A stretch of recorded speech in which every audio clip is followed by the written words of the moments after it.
who requested Rage? I hope they're on here. Well, maybe not. But I don't know who it was.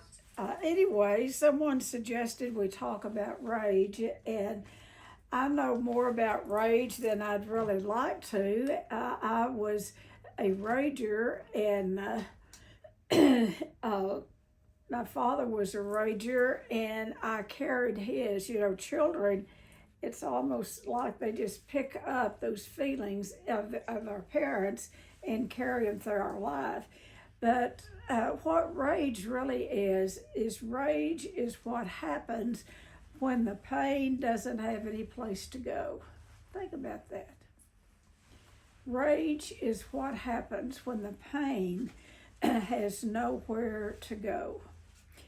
Nowhere to go but out. You know, it's that build up, build up, build up, and blow up.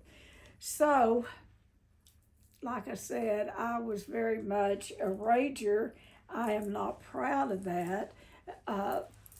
And I see rage as it can be treated, it's almost like another addiction because we have that emotional and it starts in the pit of our stomach and it builds up, builds up, builds up, and we blow up. And then the minute we blow up, good morning, the minute we blow up, we have that sense of shame and guilt and remorse, and you know, we look around at the dead bodies almost. They're not dead, but they're just falling out where we've raged at them. And then, you know, we're over it. I mean, we feel better because we've exploded. We've gotten that outside. And so we're all right until the next time, until the next build-up. And rage comes from the past, something from the past. And it's usually early childhood abandonment, neglect, some form of childhood abuse, and particularly if you've had any form of sexual abuse or any form of abuse that you know, children are not supposed to show anger. Now, a lot of them will do temper tantrums, and that's rage. And if a parent will allow a child to have that temper tantrum, they will not grow up caring. They probably won't have to come see folks like us. There's a little story that I tell, and I've probably told it to y'all, about this little boy that would go to the park about every day with his mother. And one day his dad was off work, and he said, "I'll take you," and because he'd never been. So they got to the park, and there was all of the mothers, and he was the only dad there. And then the little boy was about 4 years old, and he spotted his little friends in the sand pile, and he went over there to that sandbox to play. You know, at age 3 or 4, kids are beginning to get their independence. They want to have some independence while they can still see the parent. They don't want the parent to go away, but they're gaining that independence. So he was over there in the sandbox, and every once in a while the dad would go over there and check on him, and the little boy would be embarrassed. He'd want the dad to go on, and but every once in a while, the little boy would look up over there at that bench and see his dad. And that was his security, seeing his dad sitting on that bench. So, in a few minutes, the dad needed a drink of water. And he walked maybe 20 feet to the water fountain to get a drink of water. About that time, the little boy looked up, and his dad wasn't on the bench. And the little boy got scared, and he got up, and he was running. All of this took place in a matter of seconds. He ran around for a minute looking for his dad. You know, of course, he's real short, and his dad's tall. The dad never took his eyes off the little boy. He knew where he was. And so all of a sudden, the little boy saw his dad, and he ran up, and that fear turned to anger. And it looked more like rage and what that little boy started doing, but it was fear. And so he started fussing at his dad and would kind of even kick at him. Where were you? I was scared. I didn't know where you were. And now, if that father is healthy, he will let the child have his feelings. He will even encourage him. He'll say, well, tell me more, and let the child have his feelings, because he got scared because his security had left he thought left the playground. And this doesn't take, this just takes a few minutes. And so if the father is wise, he'll get out on eye level with the little boy and let him have his little fit.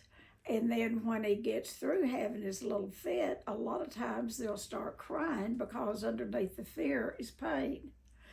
And so the dad, if he's healthy, he will just gather him up in his arms, hug him, and then the little boy will push away. You know how kids are when they get tired of being hugged. He'll push away, get down, and go back over in the sandbox and play. Now, if that father is not okay with his own feelings, he might say something like, you better stop crying or I'm going to give you something to cry about. Or hush, because the father will be embarrassed that these mothers are watching, and they are, but he's embarrassed, and all he wants the kid to do is shut up, just be quiet. He'll do anything to get the kid quiet. Well, the more he does, the louder the kid gets, and all of a sudden, he tries bribing him. He'll say, listen, can you hear? That's the ice cream truck. And he'll buy him an ice cream, maybe one for each hand, anything to shut the kid up. So the message in that is the child gets the message that feelings are not okay, particularly what we would call maybe inappropriate feelings. They're very appropriate, but his fear or anger is not not acceptable. And so he's being taught at a very early age to push those feelings down and to hush up. So when that happens, and if that happens over a long period of time, and they push the feelings down and push the feelings down, they have got to find a way to come out. And it's the rage usually, like I said, comes from childhood. From some form of childhood abuse, and you get that powerlessness, not being able or allowed to say no as a child, or being heard as a child. It's really big for children to be heard. They need to be noticed. They need to be heard. My daughter Kim, that's my middle daughter, taught me a valuable lesson. Not that I did it all the time, but she taught me a valuable lesson. She was about 8 years old, and we did have a house full of kids, and I was busy a lot. And, it was before a dishwasher, and I was standing up the kitchen sink washing dishes. And Kim came up and wanted to talk with me. And I said, well, just go ahead, baby, just talk to me while I'm washing dishes. And she said, yes, Mom, but you can't see my eyes. That was a valuable lesson that she taught me. Look at me in the eye. And from that point on, to the best of my ability, I know I haven't done it perfect, but to the best of my ability, when my children have wanted to talk with me, I have dropped what I'm doing and made eye contact with them. A child can teach us a lot about ourselves. So what rage is, like I said, is usually an accumulation.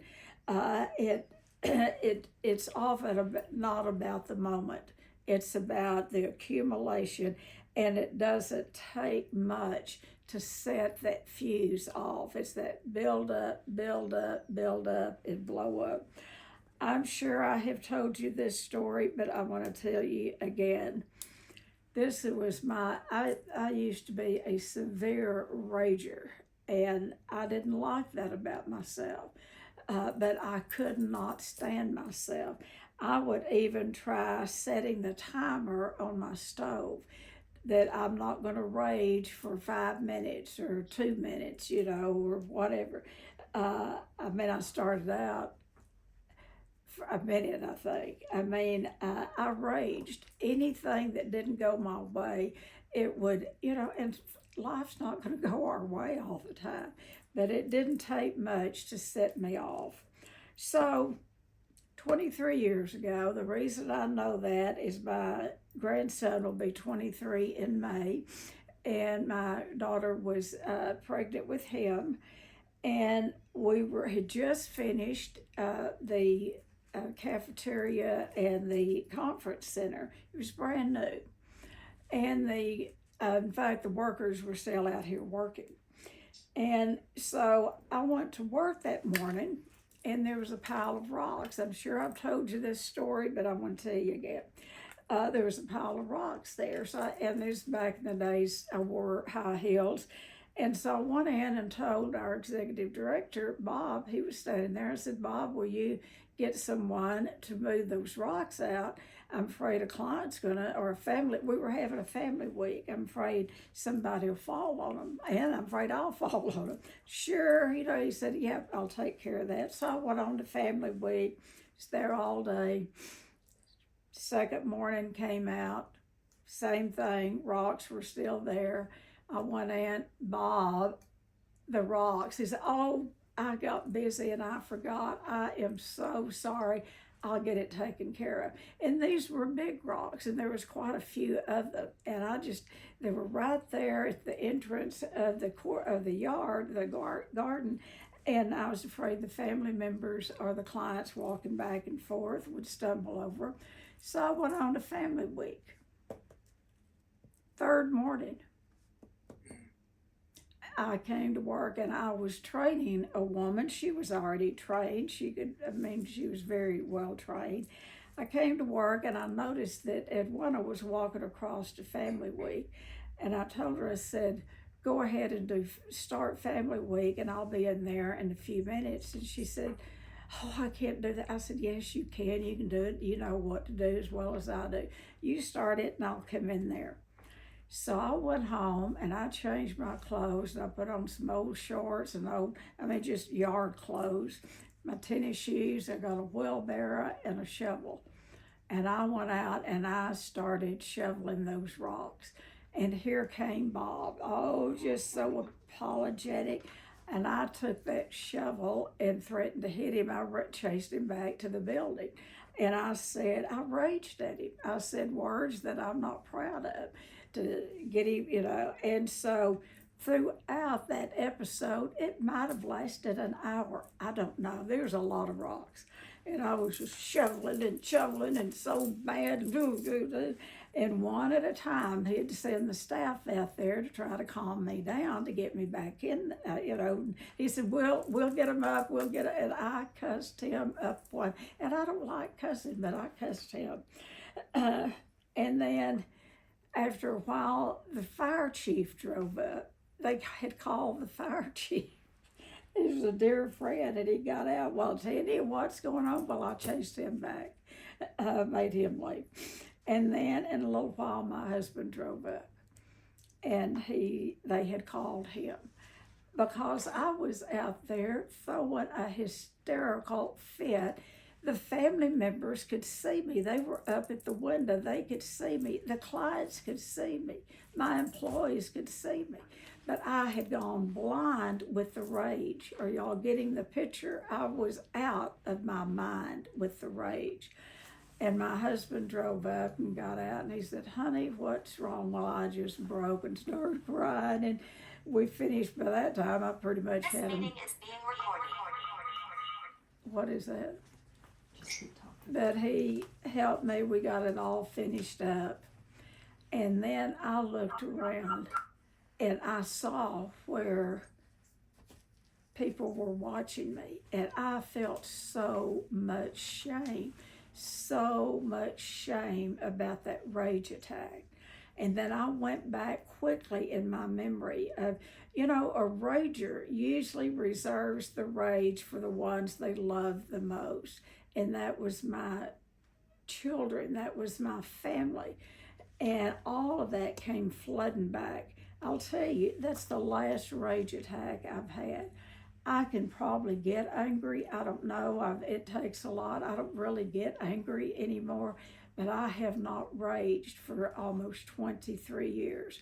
And that is by the grace of God. I mean, He removed that from my brain. By myself, I could not stop the rage. So it's an accumulation of past, it just stacks up one on top of the other. That anger, anger, anger, pain, anger, fear, pain, anger, fear, and then we blow up. And then it's, and you know, if you live in a household where you're not allowed to express feelings. Now, there was a lot of anger displayed in my family. My father was a rager. My mother would rage when he was around. You know, she took up where he left off. But my sister and I were not allowed to have feelings. So, you know, if we did, then they would shut them off. And so children really need to be allowed to express feelings. And then I'll tell you this little story. My little granddaughter, she just turned 30, but when she was a little girl, I would get her every Thursday. That was our day because I worked Thursday night. But I'd take Thursdays off and I'd pick her up, and by the time she was 10 days old, and we would spend the day together. So we were in the mall one day. We'd go to the mall, and you know, when the weather was bad or whatever, and then the park when it was pretty. But we were in the mall, and we had a ritual. She'd go to the candle shop, and I'd let her get a little candle for her and her mother and her sister. She'd have her little bag, and then everybody knew her in there, and they thought she was so cute and all that.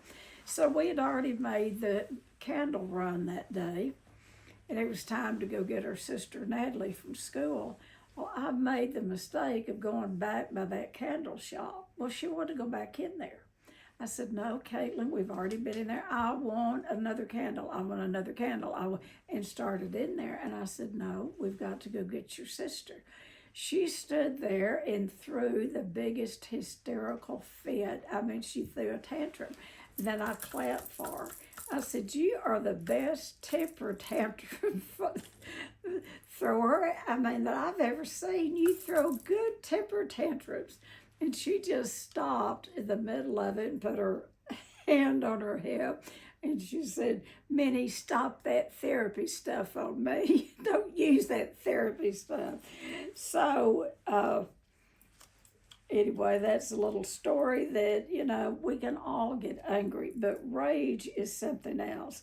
Rage becomes a survival mechanism because, especially if we grew up feeling small or being put down and not being able to say what we wanted to say, or if we lived in unsafe environments.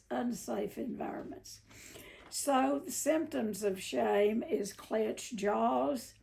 It's a tight chest. You'll tighten up in your chest. You can almost later feel like you're having a heart attack. Some people do have heart attacks. They break down physically with rage. And then you'll feel hot. There'll be heat over your body. You'll be shaking. Those are physical symptoms after a rage attack. And so it's when the body has stored all of those things, the voices, things that had been said and wasn't allowed to say back, when it's just stuff down. My little kids could come home from school. One day they'd come home and I'd be Miss Molly Homemaker. Of course, I always kept a spotless house, but you know, I'd have cookies baked. Well, and I had to bake two because I weighed almost 300 pounds. I'd eat the first batch, so I'd have to bake two batches because the smell was in the house. But anyway, the kids would come home. I'd be the perfect mother. The next day they'd come home. Maybe their dad had gotten drunk the night before. Something had happened. they came home to a different mother. And I was scary when I was that different mother. I mean, they could come in and put their books on the staircase, and that would be enough to send me into orbit. Or just mess up a throw rug. That would be enough to send me into orbit. And I hated that about myself, and I could not by myself stop myself. I see rage that goes into the same addiction cycle, that build up, blow up, and then the feelings of guilt and remorse, and then swearing, I'll never do that again. And we mean it at the time. We mean it at the time. So, what happens is it's all that unprocessed feelings, anger from the past, and that's what it is. It's what rage is. It's unresolved anger. Underneath the anger is the pain. Underneath the pain is fear. It's stacked just like that. And sometimes one will, oversee the other. But it is, so examples of rage, if you've never been a rager or if you've never been around a rager, I'm going to give you some examples. It's yelling, and it is not quite yelling. I was mad one Sunday afternoon, and this is after going to church and having that roast for Sunday lunch, and something I got mad about at my husband about something, and it was real important at that time, and I started raging, and I couldn't stop. And it wasn't quite hot enough for the air conditioner, so we had the windows up, raised up in the house. All of a sudden, somebody rang the doorbell, and I went and jerked that door open, and here's this little police officer. I bet that was his first week on the job, I don't know. But he said, ma'am, someone's called about disturbance here, that there was a disturbance. I chased that little guy back to that cop car, and he turned around and he left. He probably wouldn't resign. I don't know. I am not proud of that. I'm not, but that's the type of anger that I had, and it came from that buildup of childhood of being, sexually abused over and over. Anyway, so the characteristics, examples of rage is yelling, a lot of yelling. It's also a lot of controlling behavior. And a rager has to have their way, and if they don't get it, then that's when they rage. Now, another form of rage, this is what my husband would do. I would rage out loud. He would rage silent. We call it silent violence. He would not say one word. He'd get mad at me, and he would not utter a sound. He'd pet the dog, speak to the kids, speak to the neighbors when he came in. He would not say a word. One time it went 30 days, not that I was counting, 30 days without speaking to me. Another time was 18 days. And you talk about control, that is total control. But we call that silent violence. That is that rage on the inside. And then periodically through that 30 days, he would go drink and get a relief through that. But he would not say a word to me. And then gaslighting and physical, just the physical outburst that I'm talking about. Rage, just a physical outburst.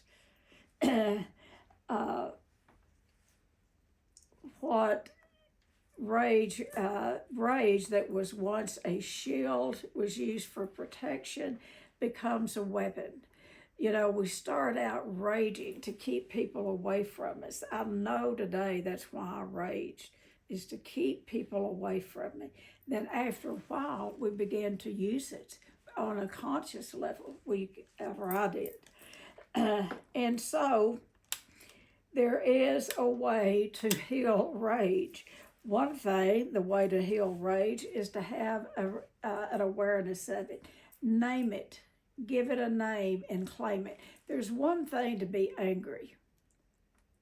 there's another thing to rage.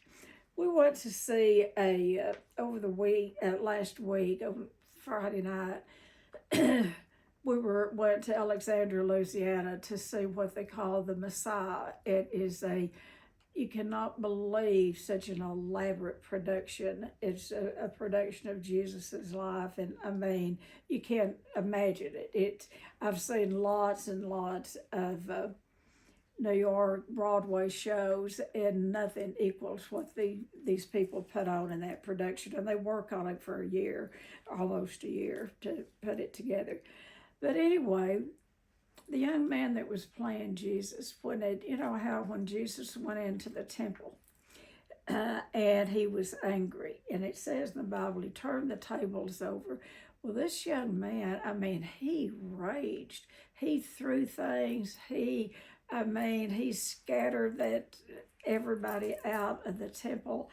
And so, I've been asking people questions about, did Jesus really rage? I just thought he raised his voice. But everyone that I've asked, theologians or anyone that I've asked since those days, have said that they believe that he did rage at that time, that he was so angry at the money changers and the gambling and the prostitutes all in there. So we're in good company if we rage, but we don't want to rage all the time. We want to have an awareness of it. We want to name it and claim it, and to look at where the pain is coming from, and to have room for the pain, just not for it to just keep resurfacing in form of rage. We've got to look at the triggers. We've got to look at what triggers the rage, what sets you off. Now, a true rager, I want to tell you, a true rager like I was, it doesn't take much to set them off. We look for things to set us off. I'd go into a grocery store, got to where my little kids didn't want to go with me. They'd be so embarrassed at me. But I'd go into a grocery store and I'd buy 2 big old baskets full of groceries, and I would want them to overcharge me on something so I could get mad at them and I could rage. And I would embarrass my kids to death. And sometimes I would embarrass myself raging at that checkout counter to that clerk that was waiting on me over a price that was not right. I would rage, and then I'd look around at people staring at me, and I'd be so embarrassed, I'd go leave those 2 baskets of groceries and go to another store. It got to where I had to go all the way over to the north side to buy groceries because I had raged, and was so self-centered. I thought everyone remembered. Well, they probably did, because it was quite a scene, and I am not proud of it. I am not bragging when I say those things. I feel still some shame about that. And so we have to take the responsibility for ourselves. But then what we have to do is find out where it's coming from. And that's where we need to find a way to process that pain of the past. Because if you're a rager, you can count on it. It is coming from your childhood. Any form of unresolved pain, anger, or fear, it's come. And maybe yours wasn't to the depth of mine. I don't know. You don't have to rage and act like an idiot like I did, or you might. I don't know.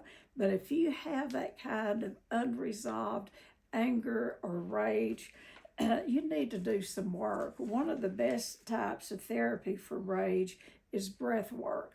I've been trained in breath work and haven't done any for a while. And I'm going to put a breath work weekend on the calendar because it's just a marvelous way to work through the anger, because you get to the core of it, and you must get to the core of it.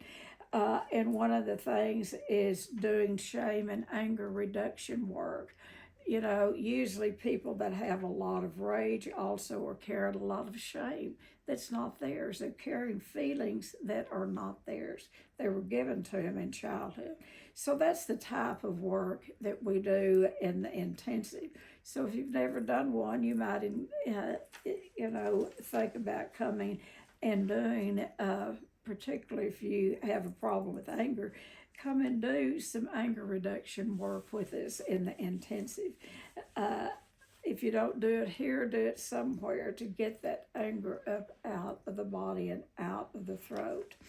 But the main thing, if we don't get to the root cause, if we don't get to that core pain, we will find something else to ease the pain, to ease the guilt and the shame that we feel after we have raged. If you are an addict of any sort, if you have the brain of an addict and you're a rager, that's a perfect storm. It's not a good storm, but it's because once people rage and rage, I'll just use myself. I would rage and rage and rage, and then I would have so much guilt and remorse, and then I would feel empty. And so for a compulsive overeater to feel empty, what do we do to fill it up?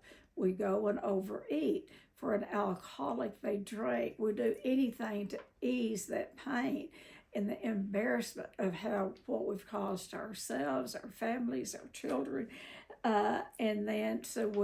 If you're an addict, rage is something that we can't afford. We cannot afford it because once we rage, the guilt and remorse sets in, and that's what will take us back to our substance, or we might find a new substance. We're good at switching substances.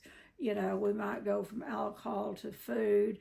We might go from food to alcohol, prescription drugs, you name it. We can find something to ease the pain of living, and it will quieten that rage down. For some, now I will tell you, for some, and I've seen it, for some alcoholics, the rage doesn't come out until they drink. And that's the ones that we call, people say, oh, they're an ugly alcoholic. They're a bad old alcoholic. Because their inhibitions go down, that rage comes up. The alcohol brings the inhibitions down. And then that rage will come out, and I've seen it. I've seen them in detox when I worked at a drug and alcohol treatment center. These would be the people that would be mostly guys that we treated, would be just the sweetest things when sober. You get them drunk or they get drunk, and all of that rage that's been set and been stuffed down, that will come out, and it'll come out to the ones they love the most. Okay, so another thing besides addiction is a lot of isolation. Ragers usually carry a lot of shame and embarrassment about their rage. They do a lot of isolating. And then they will take on,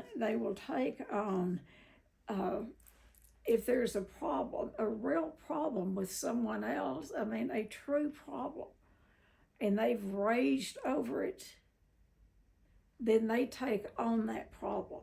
It's like they forget what the other person's done, and they just feel guilty about what they've done. And they and I keep going back, then they collapse into the shame. So one of the things about ragers, you have to go back in recovery, and I'll tell you, you can recover. Now for me, I did not stop raging on my own. Left to my own devices, I couldn't. Something happened to me on that corner across the street there from our dining hall, and it was called a spiritual experience. God did for me what I could not do for myself. He removed that from my brain, that rage. And if anyone knew me before, they'll know what a miracle that was. Because once my mouth opened, I could not stop it till it all tumbled out. I'll tell you, until I went and did work with Pia Melody and Sharon Cruz, I went for training for both of these women, and I went back for treatment for both of these women, because in doing the training, I learned that I was a rager and that I had a lot of work, inner work to do. And when I went to Carmel, California to work with Pia, she said, I scared all the little clients to death. Even the men were hid behind the couches. That I raged about 4 or 5 hours, and she let me. And I've had clients like that start raging, and we just back off as clinicians. And we let them, because that has been in there for so many years, and we just let them get it out. And that, I'd like to say after doing that work with Pia, I was over it, but I wasn't. Not until God removed it from my brain 23 years ago. Okay, so rage is a guide to that there's something going on. Rage points to where love has been missing. When you need, when you're a child, that's what rage points to. That love has been missing in your life. Love. Maybe your parents loved you, but they did not know how to show it. They did not know how to show it. And that was the seed bed for rage. All of these things are seed beds for the rage. And what was missing is protection. You needed protection. And my dad would always say, and I will tell you, my parents, and I don't like this saying at all. I do not like it, but I'm going to say it. They absolutely did the best they could with the skills they had, which was zero. They both came from horrendous family systems.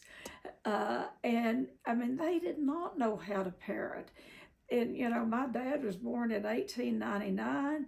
And that back then, he grew up that a man's house was his castle, and he was to protect everything in his castle. And, we had a little bitty tiny house, but, he wore a pistol, he carried brass knucks, he carried a knife. And I watched him beat people. I watched him kill one man. So I lived in rage all of my life. So when you live in it, you pick it up and begin to carry it. And so I needed, instead of having protection, the home needs to be a place of protection.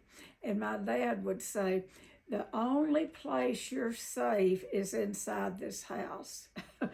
And when I grew up to be a teenager, I thought, he is so wrong. The safety's out there. It's not in here. I will tell you, he never beat me. He never beat my sister, and he never beat my mother. But he sexually abused me till I was 13, and he beat us up verbally with threats, and he cussed. I've never heard a man cuss as much. And then my mother would lay on the couch and wear out couches, taking prescription drugs and alcohol. And I believe beyond a shadow of a doubt, they would have done better if they could have. They would have. So what children miss is they're not honored. You need to honor children in the household, not overindulge them, but honor them. Children need to be honored. And rage can be a source of power, in clarity, in fearless compassion. And that's what I picked up from my dad, is that rage of power, that clarity. Anyway, I've already described it. So I want to read you this little thing, and then I want to open it up for y'all to talk. I used to think rage made me a monster, that the heat of my chest meant I was broken. But rage was never the enemy. I was the flame. It was the flame I lit when no one came looking. You know, as a child, I would run off away from home. We lived out in the country, but then it was out in the country, hoping someone would come look for me. I'm going to keep on and feel sorry for myself and start crying here in a minute. But anyway, I won't. But, you know, I'd run away from home thinking they'd come look for me, and they never did. So it was the flame I lit when no one came looking. It was the howl of a younger me. You know, when you rage and you have that howling sign, it's the younger self trying to find their voice, still waiting to be heard, still saying, this hurts, this wasn't fair. When a rager is raging, that's what they're saying underneath the rage is this hurts, but they can't say this hurts because they don't give themselves permission. No one's listened to the hurt. And so, and they can't say this wasn't fair. So they create, if you want to find a way not to win friends and influence people, become a rager because you can get everyone in your life away from you. So now I meet the fire with open hands. I say, I see you. You've kept me alive. I know today the rage kept me alive until I could find recovery.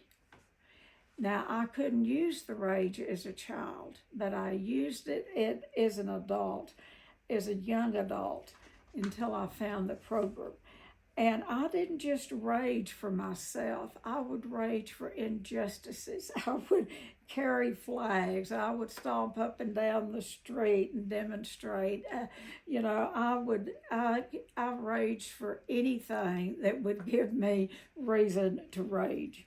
You know, and some of them were good causes. And so the rage kept me alive. But today, you don't get to burn the house down anymore. You know, today, I mean, yes, I can have that fire. I can get angry. I don't get angry very much. But we don't get to burn the house down. You know, I burnt everything, you know, I mean, not literally, but rage affects everyone in its path. And it is like a burning flame, and it will burn the house down. Anger doesn't do that. Healthy anger gives us energy and motivation. Okay, that's what I have. Are any of you ragers? Have you lived with ragers? Are you